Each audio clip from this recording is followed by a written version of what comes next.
saya di sini ingin mewawancarai tentang tugas saya, karena saya di titik ini ada tugas di modul 3.1 wawancara tentang pengambilan keputusan berbasis nilai-nilai kebajikan sebagai pemimpin berkaitan dengan dilema etika atau tujuan. Saya bisa menjawab. Apa buat ada kesibukan? Alhamdulillah kita ada. Terima kasih. Baiklah Bu, saya langsung wawancara saja ya. Begini Bu, saya mau tanya selama ini bagaimana terlibat dalam mengidentifikasi kasus-kasus yang merupakan dilema etika atau kasus itu merupakan tujuan yang dilakukan. Terima kasih Bu Wiwit. Mungkin untuk menentukan atau mengidentifikasi kasus itu apakah termasuk dalam dilema etika atau tujuan moral, itu terlebih dahulu saya akan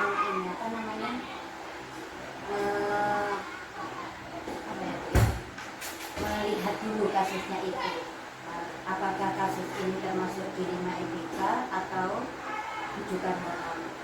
Kemudian pernah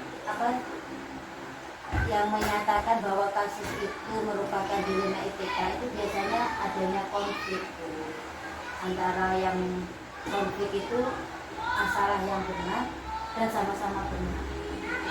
Jadi contohnya adanya konflik antara peraturan sekolah dengan kebutuhan pribadi siswa. Nah, itu termasuk bisa dikategorikan sebagai dilema etika.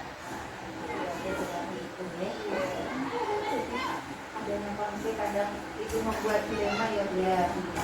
Dan konflik itu sama-sama benarnya. Nah, itu yang dimaksud mungkin dilema etika. Baik Bu, kemudian menurut selama ini ya bagaimana Bu menjalankan pengambilan keputusan di dalam sekolah kita ini, terutama untuk kasus-kasus di mana ada dua kepentingan yang sama-sama benar atau sama-sama mengandung nilai kebajikan. Saya akan mengajak beberapa anggota tim ya, guru-guru, mengajak guru-guru untuk berdiskusi. Kemudian setelah itu saya juga sama guru-guru itu akan mempertimbangkan semua aspek masalah dan dampaknya sebelum kita mengambil keputusan. Setelah itu kami yang sudah masuk ke dalam tim itu tadi berupaya untuk bisa mencapai kesepakatan bersama yang adil untuk semua pihak. Jadi tidak adil untuk pihak yang satu aja. Kita berusaha untuk membuat keputusan yang adil kepada semua pihak.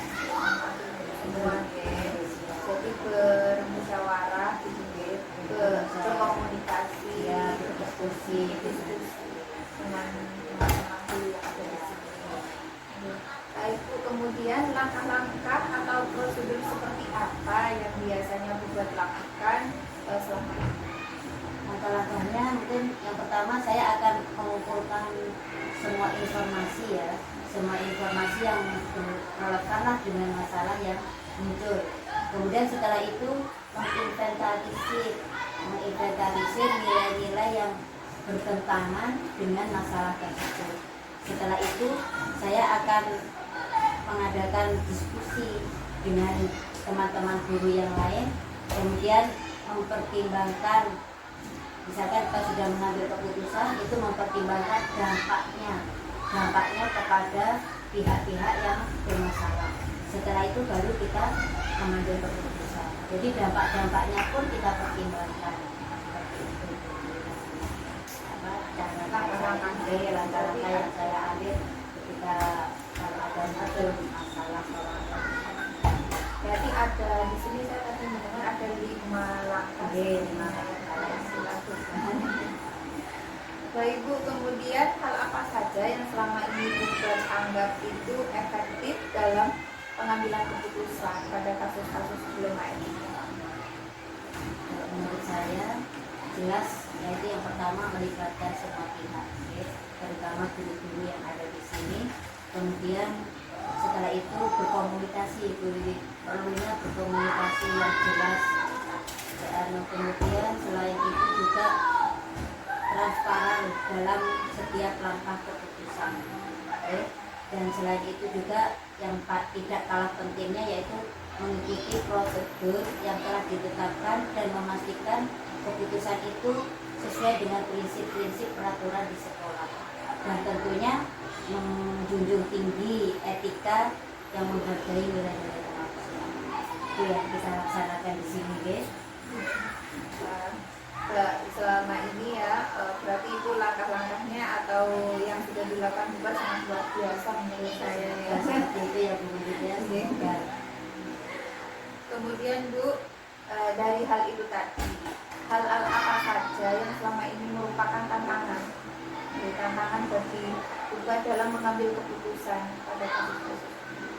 Ya, tantangan itu jelas ada. Ya. Ketika kita mengambil keputusan itu antara lain tantangannya itu adalah konflik yang muncul antara pihak-pihak yang terlibat dalam masalah tersebut. Kemudian selain itu ada tekanan eksternal, itu tantangannya Bu ya. Kemudian ada lagi yang merupakan salah satu tantangannya juga itu ketidakpastian dalam memilih keputusan yang paling tepat. Kadang kita bingung ya, dalam menentukan ini kalau menurut saya tepat, belum tentu menurut orang lain tepat, seperti itu. Juga ya itu tadi kesulitan untuk membuat keputusan yang bisa diterima oleh semua pihak. Ya. Jadi ada hubungannya, ada levelnya. Yang pertama kita tidak bisa membuat keputusan yang bisa diterima oleh semua pihak. Yang kedua juga sulit gitu loh, membuat keputusan itu mungkin salah satu tantangannya. Membuat keputusan yang yang keputusan yang tepat lah istilahnya. Itu merupakan tantangan yang dihadapi dalam menentukan keputusan untuk mengatasi suatu. Dan kadang ada juga yang tantangan dari eksternal. Baik Bu, kemudian apakah Bubat memiliki jadwal tersendiri dalam menyelesaikan sebuah kasus di LMM? Kalau jadwal secara tertulis kemudian jadwal rutin gitu itu tidak ya. Karena masalah itu kan datanya juga tidak terjadwal ya. Jadi saya tuh berharap itu kalau ada masalah saya berupaya untuk bisa menyelesaikan masalah itu secepat mungkin dengan tetap berhati-hati dalam setiap pengambilan keputusan. Jadi langkah untuk mengambil keputusan itu kita juga perlu berhati-hati agar tidak salah dalam menentukan keputusan. Berarti tidak ada jadwal Iya. Karena kan kita tidak tahu konflik itu. Kadang anak-anak tiba-tiba bertengkar. Ya, jadi tidak ada jadwal tertentu dalam menyelesaikan suatu masalah. Baik Bu, kemudian adakah seseorang atau faktor-faktor apa yang selama ini mempermudah atau membantu juga dalam mengambil keputusan dalam kasus dilema etika? Faktor-faktor yang bisa mempermudah dalam mengambil keputusan jelas dukungan dari semua guru itu sangat membantu sekali karena tanpa dukungan dari guru artinya kita tidak bisa membuat keputusan seorang guru itu tidak bisa. Jadi yang membuat saya mempermudah kerja saya di dalam membuat keputusan yang tidak lain adalah dukungan dari semua guru dan juga kadang saya juga melibatkan komite atau wali murid sebagai mediator untuk mendapatkan perspektif tambahan. Jadi mungkin mereka bisa memberikan masukan seperti itu. Kemudian yang tidak kalah pentingnya itu juga keterlibatan seluruh warga sekolah. Ya, jadi keterlibatan seluruh warga sekolah itu juga sangat mempermudah proses ke dalam pengambilan keputusan. Berarti ada seluruh guru yang ada di dunia sama pengurus komite juga sebagai faktor eksternal ya. Kalau komite dan wali murid itu faktor eksternal, yang internalnya ya semua warga sekolah yang ada. warga sekolah. Dan kita solid ya Bu ya. Timnya Solid. Alhamdulillah, semoga seperti itu. Kemudian Bu, yang terakhir dari semua hal yang telah disampaikan, pembelajaran apa yang dapat bukan petik dari pengalaman bukan dalam mengambil keputusan dilema etika ini Bu? Pelajaran yang bisa saya ambil bahwa yaitu tadi keterbukaan dan komunikasi itu sangat penting dalam proses pengambilan keputusan. Saya juga memahami betapa pentingnya mempertimbangkan semua aspek dan dampak dari keputusan yang akan saya ambil. Itu kalau tanpa kerjasama dari semua pihak, berbagai pihak, itu sulit kita wujudkan. Jadi saya juga harus fleksibel untuk menyesuaikan diri jika diperlukan untuk secepat mungkin menentukan keputusan. Jadi intinya adalah komunikasi, komunikasi terutama dengan seluruh warga sekolah. Yang mungkin bisa saya ambil pelajaran dari apa yang sudah saya lakukan. Berarti dengan komunikasi semua masalah bisa diselesaikan ya, bisa diatur dirinya. Dan kalau diem-diem juga malah menjadi beban ibu sendiri mungkin ya. Betul. Baik Bu, mungkin dari apa yang disampaikan juga tadi bisa menambah ilmu dan pengetahuan, pengalaman nanti bagi saya. Mungkin nanti saya dalam mengambil keputusan, entah itu di lingkup ruang kelas saya sendiri atau di lingkup keluarga saya, mungkin bisa menerapkan langkah-langkah seperti yang Ibu jelaskan tadi. Karena pada dasarnya kita semua itu kan adalah pemimpin. Iya, Minimal adalah memimpin diri sendiri. Ya, berarti komunikasi itu yang penting. Baik Bu, yang kedua saya juga ucapkan terima kasih banyak. Kita sudah meluangkan waktunya di sela-sela kesibukan kepala sekolah yang sangat luar biasa. Ya, terima kasih ya Bu Wida. Semoga sampai sukses terus ya. Amin. Terutama dalam menyelesaikan program guru penggerak. Oke, terima kasih motivasinya Bu, dan mohon maaf saya apabila dalam wawancara kita hari ini di siang hari ini mungkin ada salah kata atau gimana ya, saya mohon maaf. Ini sambut, moga Ibu menyelesaikan pekerjaannya lagi, saya juga mau ke administrasi. Baik Bu, terima kasih. Moga. Assalamualaikum. Waalaikumsalam.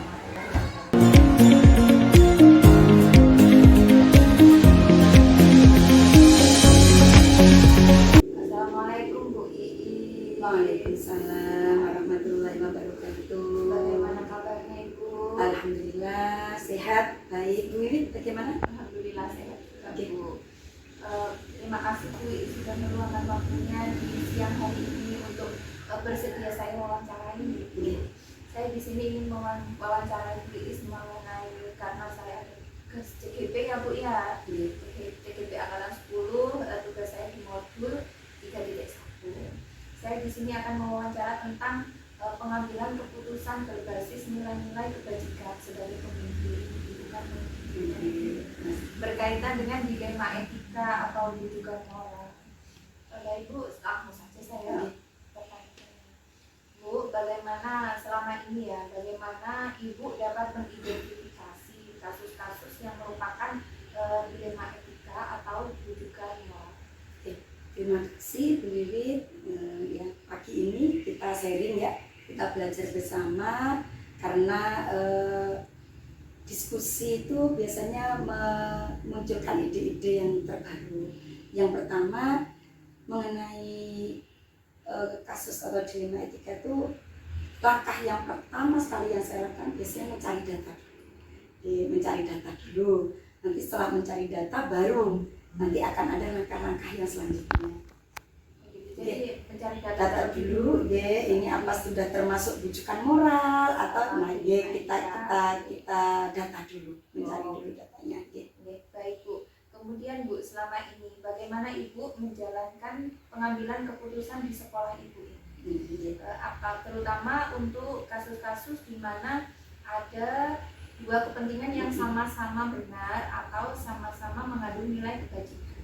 Bagaimana Bu? Jadi dalam mengambil keputusan saya selalu berkolaborasi dengan teman-teman saya, dengan partner. Saya selalu membiasakan bahasa saya partner ke Dewan Guru, karena dengan berkolaborasi akan ada ide-ide dari Bapak Ibu guru yang lain yang bisa memperkuat nanti saat saya mengambil keputusan. Jadi berkolaborasi Nggih. dengan semua warga Sekolah, nggih. terutama Bapak Ibu Bapak gurunya. Ibu. Nggih, nanti muncul ide-ide, dari ide-ide itu nanti akan kita bahas bersama mana kira-kira keputusan yang benar-benar inilah sudah yang tepat seperti itu. Nggih. Baik, Bu. Kemudian Bu, dari yang disampaikan tadi, langkah-langkah atau prosedur seperti apa yang biasanya Ibu lakukan selama ini? Langkah-langkah tadi seperti yang pertama tadi, Wiwit, jika ada masalah atau kasus problematika dalam lembaga saya, yang pertama itu ya kita mencari data, mencari masalah yang terjadi nih. Kemudian saya menerapkan yang 9 langkah sesuai urutan itu supaya benar-benar nanti kebijakan yang saya ambil benar-benar pada tujuannya, tidak salah dalam mengambil kebijakan. Baik, Bu. Oke. Hebat ya. Kita masih belajar bersama. Iya, oke. Kemudian Bu, hal-hal apa saja yang selama ini Ibu anggap efektif dalam pengambilan keputusan pada kasus-kasus dilema etika? Yang paling efektif ya kasus ini kira-kira ada pengaruh yang luar biasa atau enggak dalam lembaga kami. Jadi kami tidak serta-merta ini dalam kasus katakanlah kasus dilema etika ini seperti ini akan kita benar-benar mencari dulu lah, pokoknya menggali, yang penting menggali dulu saja.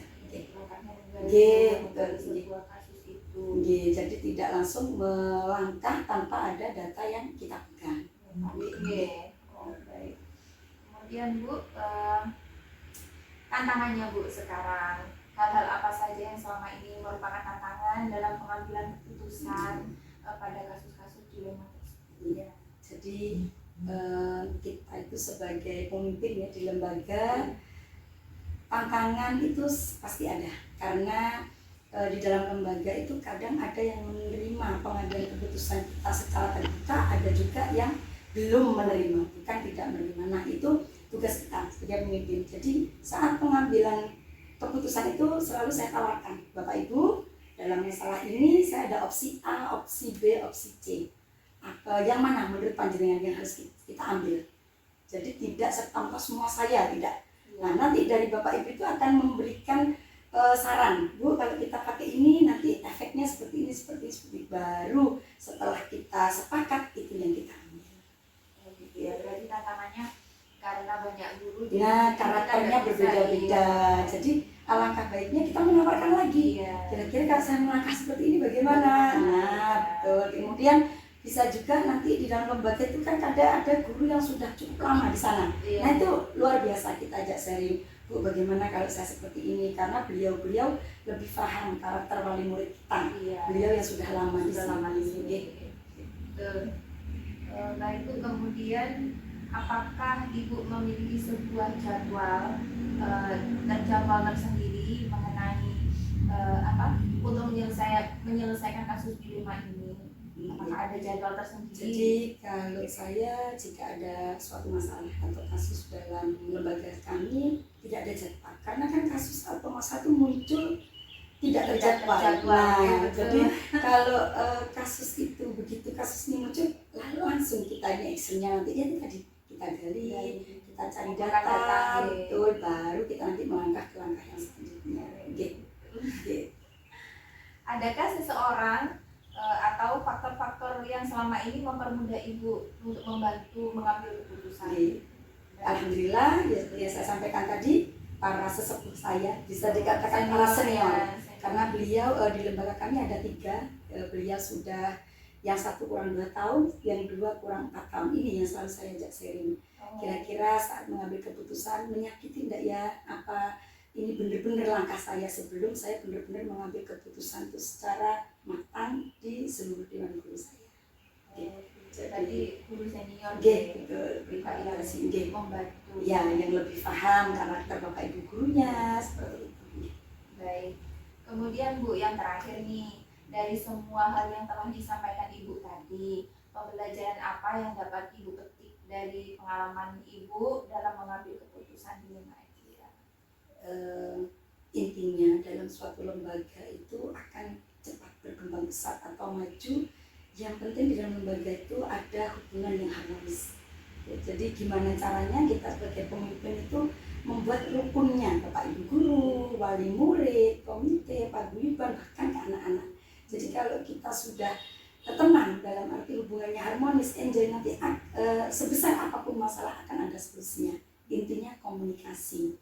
Dan nanti pengambilan keputusan itu jangan lupa tetap tujuannya adalah berpihak pada murid.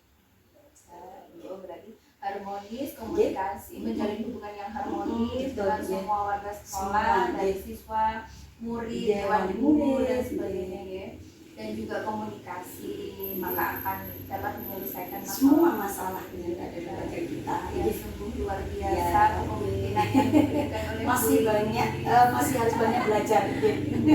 Semoga saya dapat mengambil ilmu Amin. dari yang diterapkan oleh Bu Iis di sekolah ini, baik untuk diri saya sendiri maupun untuk saya di kelas ya, atau untuk saya di rumah nantinya. Tetap semangat. Semangat. Ibu juga tetap semangat dalam memimpin sekolah ini. Sami-sami. Baik Bu, terima kasih untuk waktunya sudah bersedia diwawancara. Dan saya mohon maaf ya Bu, jika saya ada salah kata. Ya sami-sami. Baik Bu, saya mau pamit dulu ya Bu. Assalamualaikum warahmatullahi wabarakatuh.